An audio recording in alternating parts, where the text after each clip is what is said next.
On in the ancestral lands of the Anishinaabe, Innu, and Dakota Oyate peoples.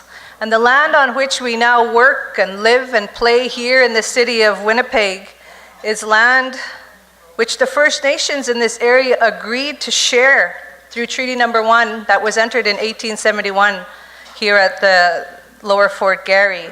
And so it's important that we acknowledge the generosity of those 7 First Nations that entered that treaty and allowed for the rest of us to work and live in this territory. So I want to start by that acknowledgement. I also want to acknowledge the elders and the knowledge keepers that are in the room and the leadership of your respective communities. I'm from Wanapagao, Hollow Water, which is also within Treaty 5, and that's where I lived. I was born and grew up until I was 17 years old, and then I relocated here to Treaty 1 area, and this is where I now work, and this is where I raise my family. I want to talk, when I talk about, get my PowerPoint going here. I want to talk a little bit about the Treaty Commission because not everybody knows what the Treaty Commission is all about. And I think that the Treaty Commission does wonderful work, and the 2 commissioners that were there that served before me started us on this wonderful journey, and I'm honored to be able to pick that up and to carry on their work and their vision. So I want to talk a little bit about the Commission, a little bit about the treaties. Although Rory did a fair bit of coverage of the treaties, I do want to add my own perspective on the treaties as well. And then talk a little bit about treaties and reconciliation. So that's kind of the nature of my presentation. Many of you may or may not know that the Treaty Relations Commission is a neutral body. So we're not supposed to take sides, the First Nation or the Crown. And we were created through a partnership between the Assembly of Manitoba Chiefs and the Government of Canada in 2005. So we've been around for about 13 years now. And what have we done in that 13 years? Well, it started with Dennis here, who's now running away because I'm going to talk about him. But Dennis was our first commissioner, and he served in that role from 2005 to 2010. Following Dennis was James Wilson, who's from the OCN territory, and he served from 2010 to 2016. And of course, I've been, as I mentioned earlier, in this role since 2017. And there you can see a picture of those handsome people. Dennis says, yeah. One of the important parts of the Commission, and I think this is true in any of our communities or the work that we do when we talk about treaties, are the elders or the knowledge keepers. And we are blessed, or we're very fortunate at the Treaty Relations Commission that we have the benefit of the AMC Council of Elders. And they guide a lot of the work that we do, a lot of the projects, and they guide a lot of my vision as well in terms of what the Commission can be doing in the communities, both First Nation and non-First Nation. So we have a number of elders that serve on that commission or that council. We have Elder Joe Hislop from Treaty 10. We have Doris Pratt, who is not of the numbered treaty areas, but she is of the Dakota Nation, and certainly they have a unique relationship with the Crown as well that must be upheld and honored, so she provides her knowledge. And then we also have other elders that include Florence Painter, Darcy Linklater, who I see over there, staring at me, making sure I'm saying the right things. And the late Elmer Crushane as well, who's on our Elders Council. And the chair of the Elder Council is Elder Harry Bone, who I see is also in the room. So these Council of Elders guide a lot of what the Commission does. And as I've mentioned, I'm truly honored and privileged to work with them. We don't get to meet with them every day, but we try to meet with them as often as possible, and they help to set the direction of the Commission over the year and also over the next few years. So I think they come to play an important role in our treaty discussions and our treaty planning. The mandate of the Commission is simply this. It's to strengthen, rebuild, and enhance the treaty relationship and mutual respect that was envisaged by the parties when they entered treaty. And we do that through three main ways: public education, independent research, and through facilitation. And when we talk about public education, there's a number of different ways that we do this. I don't know if many of you will remember, but a number of years ago, in 1994, the Assembly of Manitoba Chiefs entered into a self-government agreement with the federal government at that time. And the idea behind entering into that self-government agreement was really to restore jurisdictions to First Nations people here in Manitoba.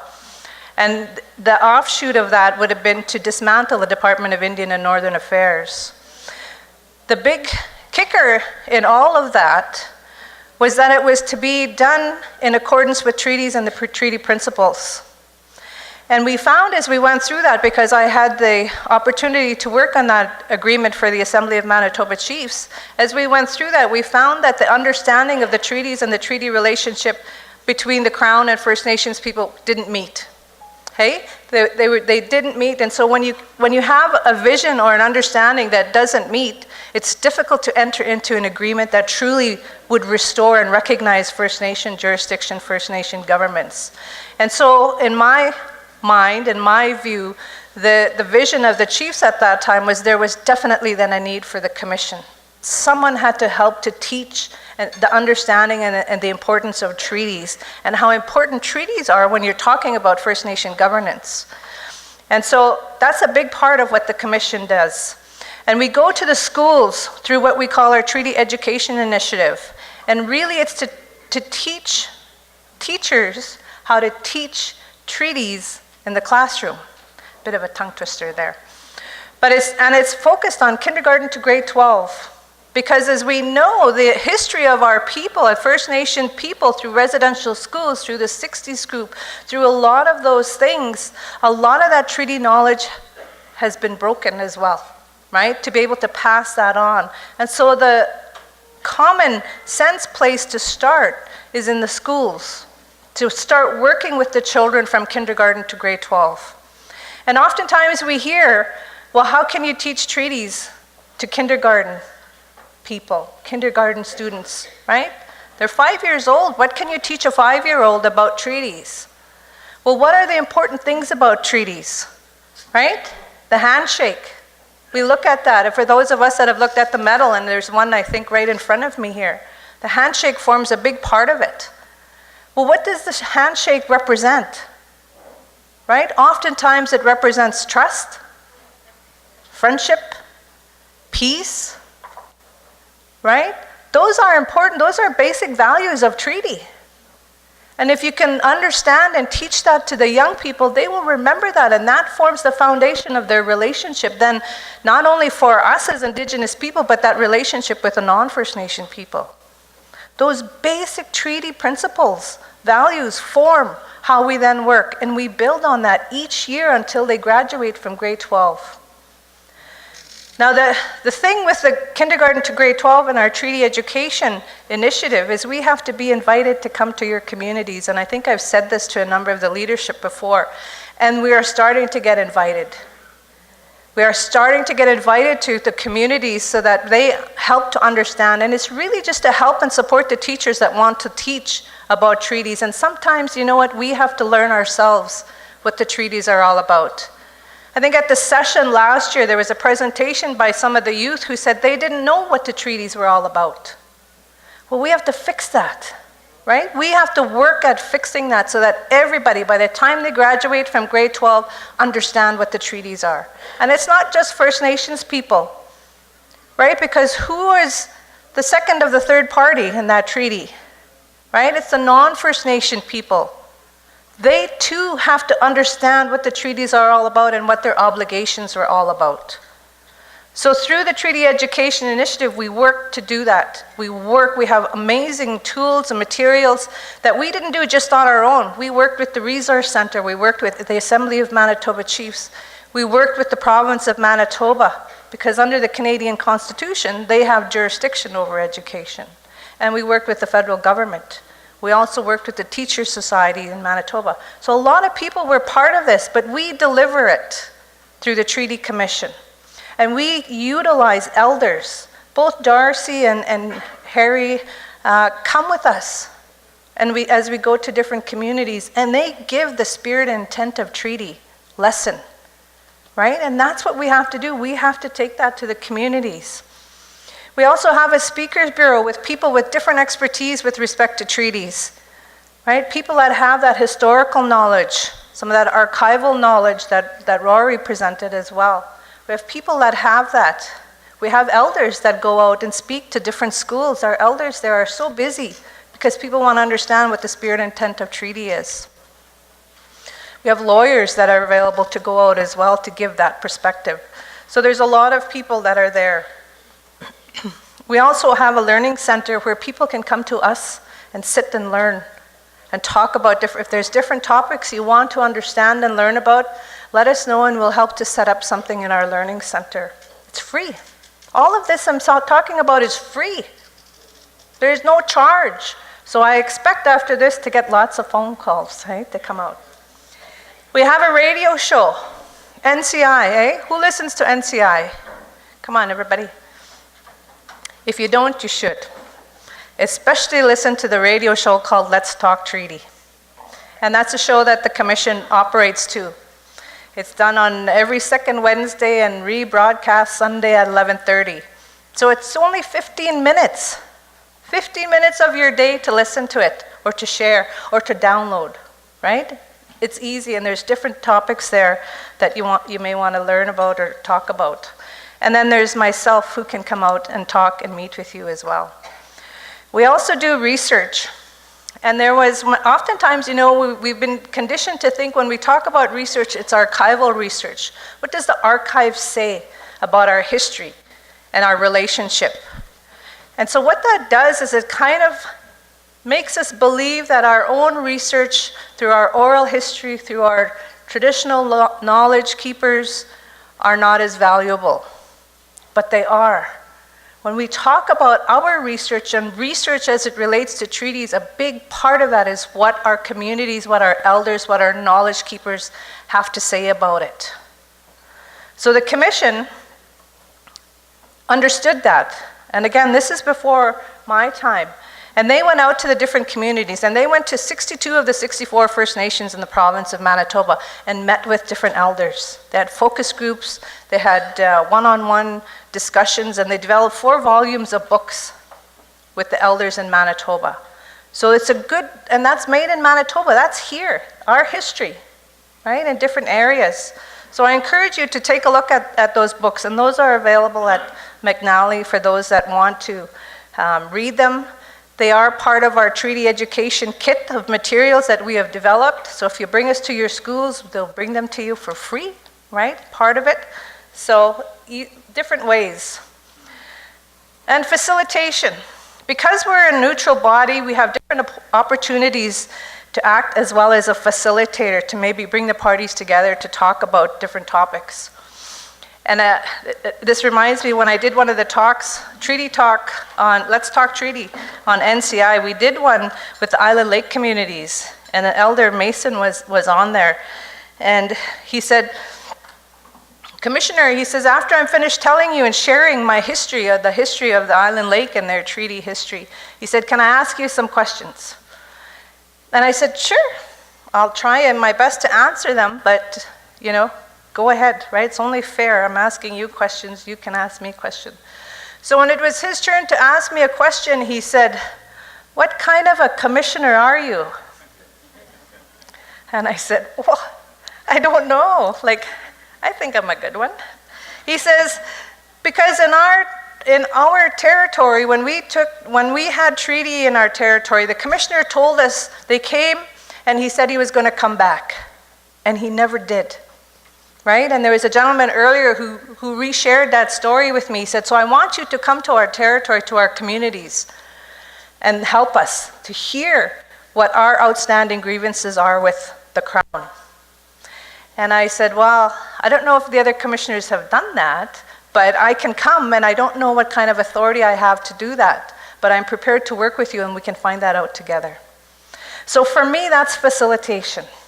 Part of that is pushing the agenda of what facilitation is so that the parties can come together and have a better understanding about each other and try and find ways to work towards resolving outstanding issues as well.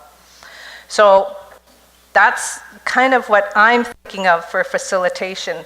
And Chief Easter as well challenged me and said, I want to have a relationship with your office, but how can you help me?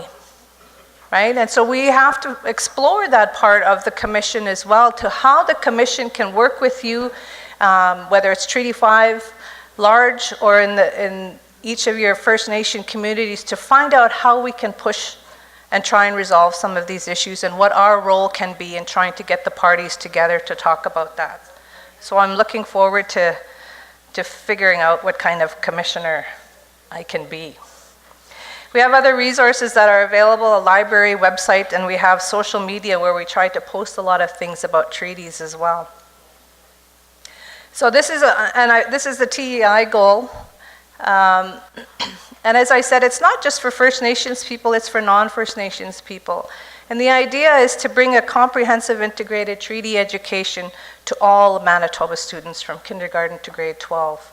I think it's important that once we get to that point, it'll be natural and normal for people, for all of us, to understand what we mean by treaties and treaty education. So why are treaties important, right? How many of us took treaties in school? Hey, don't be shy, right? Or how many of us, well, we probably took it, we probably don't really remember it, right? But treaties are important. There's the medal I talked about. And we're finding that now we're at a new point in our history where through the Truth and Reconciliation Commission, the truth about the history of First Nations people in this country are starting to come to light. They're no longer hidden, right? The residential school process did that. It opened everybody's eyes to say, you know what, the treatment of First Nations people in this country is not what we think. We have to look at our history. So a big part of that for us as First Nations people is to also look internally and say, who are we? And what is our history? And what do we mean now when we hear the Prime Minister talking about a nation-to-nation relationship with First Nations people? What does that mean? So what do we as First Nations people have to do if we're going to do that? Ooh. And what is our responsibility? And when we think about that and doing that, and I know there's a lot of leadership, elected leadership in the room, we have to think they can't do it alone. Lots of times that's what we think, hey, in order to solve this treaty issue, it has to be done in Ottawa and it has to be done with the Chief and Council. It can't just be left up to the Chief and Council to do this. They cannot do this alone. Any strategy plan for moving forward and implementing treaties, and I saw the words somewhere, implementing treaties, has to involve all of us that are part of our community. Every one of us has a role and a responsibility in implementing treaties, right? The teachers have a big role in doing that, and we can help on that side, right? The elders and our knowledge keepers, you know, from the time that we did that oral histories project that ended in the 4 volumes that we talked about, a lot of those people are gone. How many of us in our communities lose elders every year, right? More and more in that knowledge. Who's gonna pick up that knowledge? Where is their knowledge going to go? So we have to meet with them and talk to them and get that information so that we can pass that on and keep that knowledge alive and our understanding of treaties alive. And not all elders are knowledge keepers, right? Not all elders have that treaty knowledge. We had in our community, and Elder Bone talks about this gentleman in our community who he talked to when they did this oral histories project. And he was saying that we were already at that time about 4 years too late because his wife wanted to share her knowledge and pass that on and wanted to see it in the schools. And this gentleman that shared that was visibly upset and happy on one hand and sad on the other. But you know, he was our band constable. And he was funny.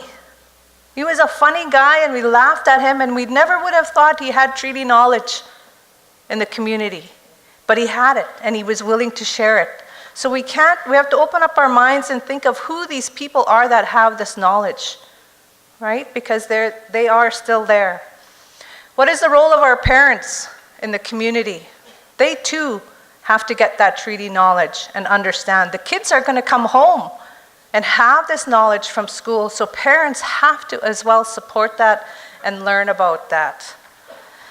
The role of chief and council then can change and focus maybe on processes to implement treaty. But they too have to have that understanding about treaty. And what is the role of other organizations? Right? There's a lot of resources out there that are available to help us.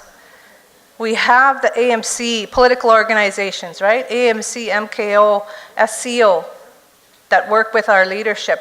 What is their role? What is the role of tribal councils in helping us implement treaty? What is the role of the Manitoba First Nation Education Resource Center? There's a lot of resources out there, and I think we have to start identifying what different people's roles, different organizations and entities as we move forward. And of course, what is the role of the Treaty Commission, and how can the Commission help? So what do we need to do today? The first thing we have to do is we have to understand what treaties are all about.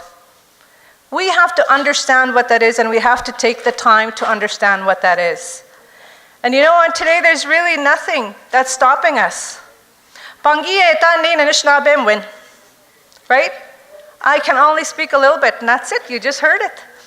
But there's nobody that's telling me I can no longer speak my language. There's nobody telling me that I can't learn about my history.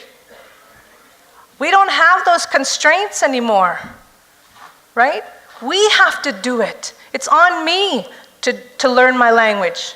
It's on me to help to learn about my history and to take a couple hours to sit with an elder in our community and learn that.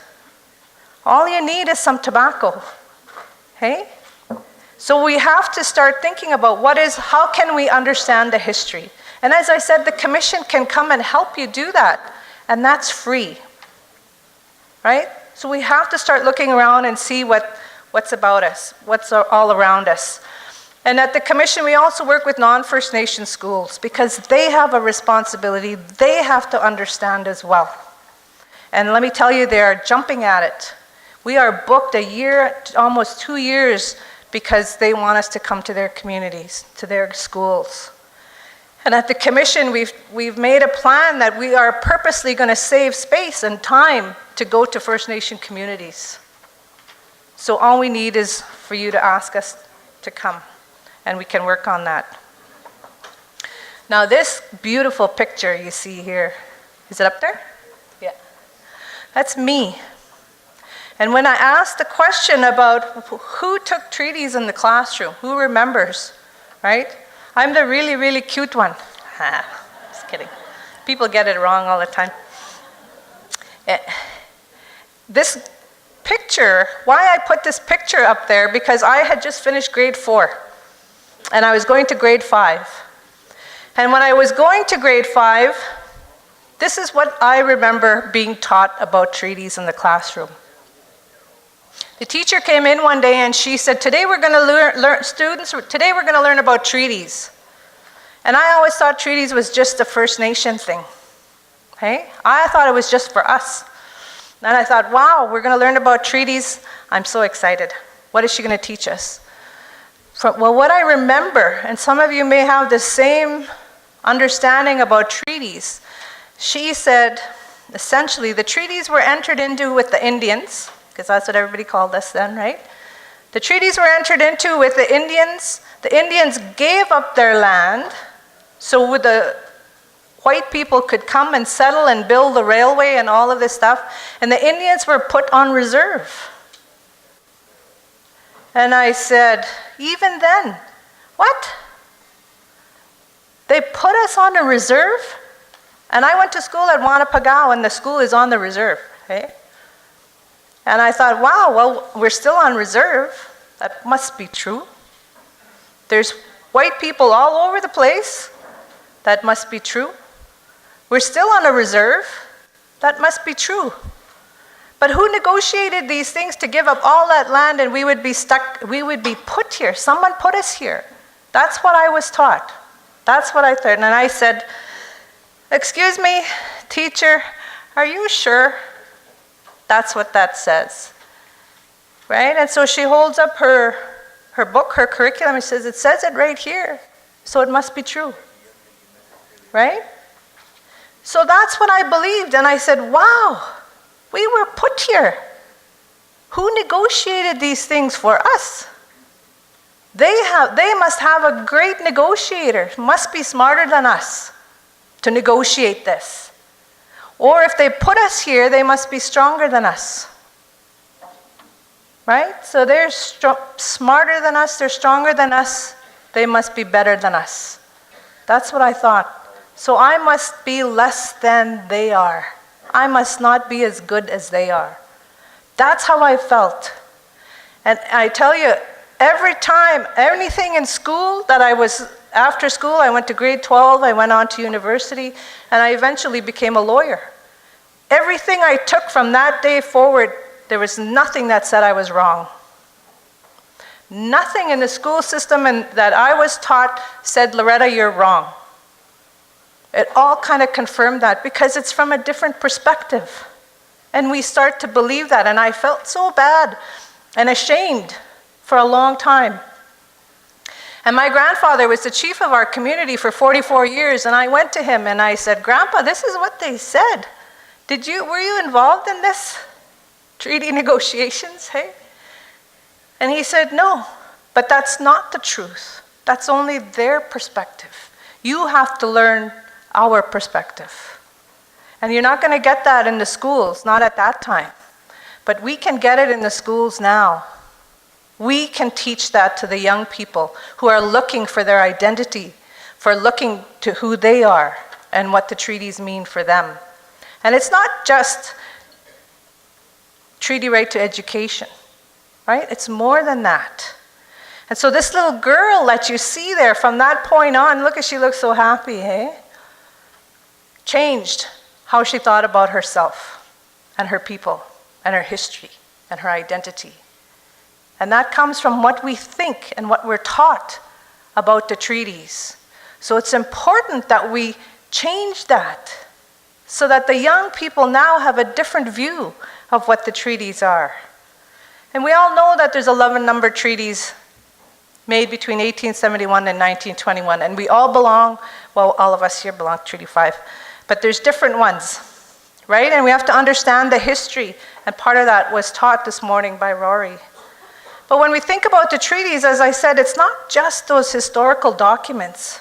And yes, the Canadian law, when you're in court, that was the only means through which a lot of the leadership said they could enforce the treaty, was through the Canadian courts. Well, those are not First Nation courts, right? So we have to be mindful when we go to the Canadian courts to implement treaty, because you're choosing their form of enforcement over something else. And we have to think of what that something else can be to enforce or implement those provisions of treaty. But that was all that's really left way of forcing them to do it. And when you go to a Canadian court system, it's what you can prove. And what's the best way to prove your case? Right? It's a written document. Do you have an agreement in writing? Well, this is the written document, the written treaty has been used over and over and over in the courts. And First Nations people for years and years have been saying that's not the only part of the history. We have the oral history. We have what our elders have told us about treaty, and you have to listen to that. And actually the Supreme Court of Canada said, yeah, but we have to go home and do our homework too. What are our elders telling us? What are those knowledge keepers telling us about treaty, so we understand it and we can use that when we look to enforce the treaty. Right? Again, the treaties are more than the $5. Rory talked about that. Put that into perspective as a gift. The treaties are more than those $5. It's more than the farming or fishing implements that they provided to us. It's bigger than that. We have to start to understand, and it's more than TLE. It's more than the Kapyong Barracks here in Winnipeg and urban reserves. Those are only part of the treaty relationship, the treaties. So what are they? It's really about the relationship. We have to redefine and maybe not redefine, we have to get back to that original relationship of coexistence. My grandfather told me what treaty was really all about. He said we were to live our own way, and we'd only go to them in time of need. Other than that, we are left to our own lands and resources to develop who we are and continue our way of life. Well, through history, we know that that time of need is more and more. The residential schools, 60 scoops, all of those, the Indian Act, has created a time of need all the time. But we have to try and change that as well. We have to take a look at our history and who we are and who we want to be as we move forward. These are just some of the history, the past system, the residential schools that was there. So we need to get back to the relationship of coexistence. What is our governments and our people? How are we going to live, and what does that mean for us? And we have to teach them what their treaty responsibility is either, because they only have that one perspective. And when we talk about reconciliation, that's a big part of it. Not only for them to reconcile, but we have to reconcile as well and look internally. And there's a lot of things out there now that's in reconciliation. The Truth and Reconciliation 94 calls to action. You have the United Nations Declaration on the Rights of Indigenous People. You have the federal government going on this rights and recognition framework. And you have the treaties. There's all of these things kind of going around there. How do you connect them? Where do you start? Right? For me, you go back to the treaties, and all of these will fall into place. But part of that is we have to change the way we think. As First Nation people, we've been conditioned and trained to wait. To wait for what? Right? We have to stop believing that the existing system and what's there is the only way. Which means we have to start believing in our own First Nation systems and ways of being. And maybe because of history, those have changed. But we have to take a look and find out what those are in our areas, whether it's a treaty area or linguistic area or in our own First Nation communities. We're not starting from scratch. Sometimes we think we're starting all over. We're not. We just have to place value on the things that are already there, and they're there. We just have to take the time to find out what those are. We often think we need approval to make changes. We have to wait for the Minister of Indian and Northern Affairs or Indigenous Crown Relations to tell us it's okay. We have to wait for the province to say it's okay. We don't have to always wait. And that's what I mean. We've been trained to think that we have to wait for a certain amount of money, or we have to wait for the minister to say it's okay. We have to decide as First Nations people what we want to do, and then to do it. And we have to stop thinking that change is only going to happen in Ottawa and with Chief and Council. A big part of it could happen there, but a large part of it happens with us as people. What we understand, how we feel about ourselves, our community, and our history. And the man, I tell you, you're going to get a lot of strength from that. And you're going to get a lot of change. And the young people, different places that I go, the young people are just dying to know their history and who they are and what they can do to make changes. Because they see the history. They don't want that. They want changes, and so we have to work together to help them and guide them as we move forward and make those changes. So going forward, again, we can focus on reconciliation. An elder has told me when we talk reconciliation in the treaties, we're talking about the truth. What is the truth? What is our truth as First Nations people about the treaties? We have to find that out. And when we do that, then we can move forward. This is my grandpa meeting with the Queen, and he was reminding her, he had a pin, treaty pin, reminding her at that time of the relationship. So your role, again, think about learning about treaties, how you're going to do that, and what you can help the young people. And times are changing. We go everywhere and we hear the land acknowledgement. Hey, if you've ever gone to a Jets game, you hear it. They acknowledge the Treaty 1 land that they're on. Man, that's powerful. Finally, I said, you know what? We'll get there when they stand and they do the acknowledgement. Because people don't stand yet. But we'll work on that. Hey, Dennis? He's telling me 1 minute. The youth are going to change it. Hey? He told me I had lots of time, as much as you want. Now he's giving me 1 minute. So I'm gonna leave by two last comments. One, this is my daughter. I have 4 kids. She's my youngest. And she came home one day, and this shows you how times are changing, so we don't have to be too disheartened about the relationship. When she was 14, she came home. And she says, Mom, I learned about, I'm messing it all up. Mom, we learned about treaties in the classroom today. And I said, oh, good. And I told you my treaty story, right? When I learned, so I was curious to see what hers was.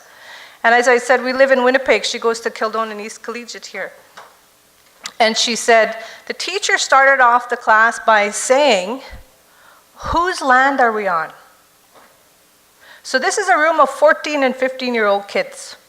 What do you think they're going to say? We're in Kildonan and East Collegiate, right?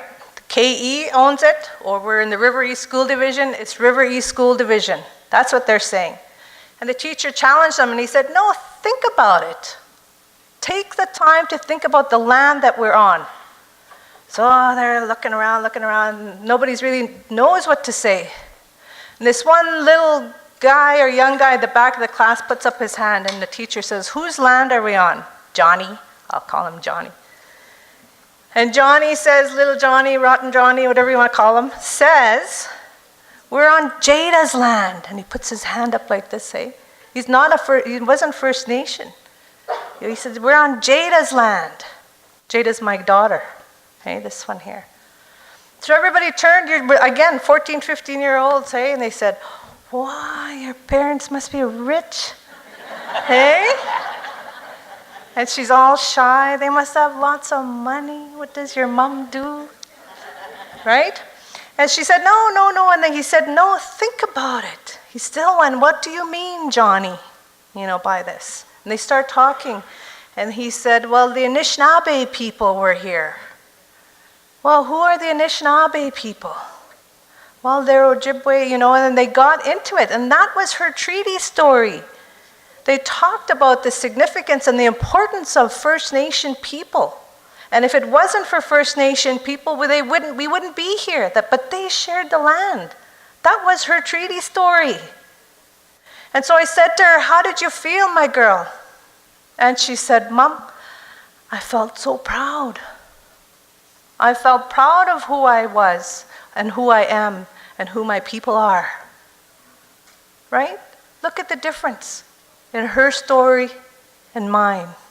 So times are changing. Things are changing, but we have to go to the school. We have to go to our young people, and we have to help them learn, and we have to learn. I'm going to end on a quote, and it's from Wabung. And many of you will know what Wabung is about, right? Wabung was the Manitoba Indian Brotherhood response to the 1969 white paper, where the Trudeau Senior was the prime minister at the time, and he wanted to do away with treaties. Everybody was going to be the same. No more treaties, no more obligations to Indians. And this was their response. Now this is 1971, so it's a while ago, but it's important. And it says this, the history and past policies regarding the Indian people cannot and must not be ignored, for their effects are with us all in the present Indian fact. To deny the past and to refuse to recognize its implications is to distort the present, and to distort the present is to take risks with the future that are blatantly irresponsible. So it's up to us to continue and make sure this doesn't happen. And my message is that the Commission is here as well to help you and do what we can. So miigwech, I encourage you to enjoy your discussions over the next couple days. Miigwech. Thank you.